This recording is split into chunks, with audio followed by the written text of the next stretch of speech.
COVID-19 is still in our community, so holiday celebrations will need to look different this year. Here are ways to stay safe this holiday season. Especially around the holidays, everybody wants to be with their family.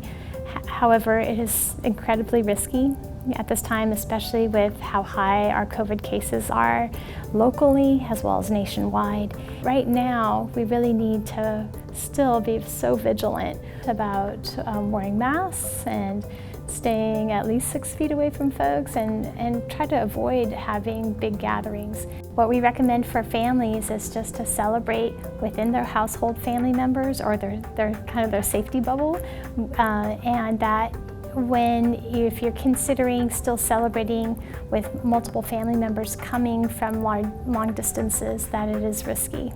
Many people are still trying to figure out ways of coming together for the holidays and including extended family or somebody that's out of their safety bubble. When those scenarios are coming, you have to definitely weigh the risk that the people who are coming together, may be bringing in COVID-19. And the ways that you can reduce that risk is the folks who will be attending that gathering to self-quarantine for about 14 days prior to the event. It's still so important not to be going out in the community as much as you used to, and always wearing masks.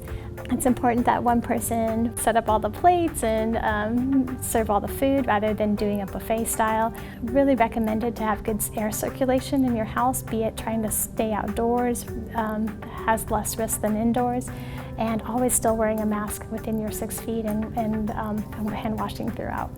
How can we find that replacement as opposed to being in person?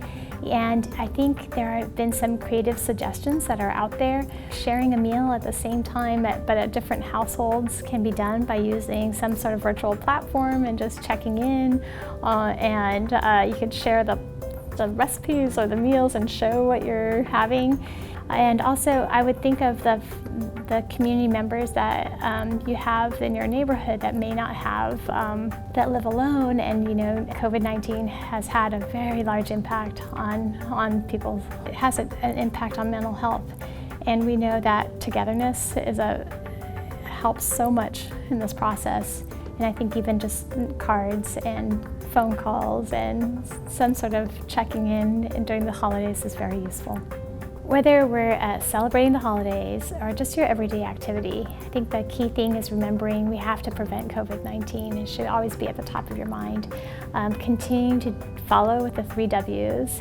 Wearing a mask in our community is so important, and also avoiding large gatherings. And anything over 10 is actually considered a large gathering. And by doing this not only protects yourself, it also protects our community as a whole.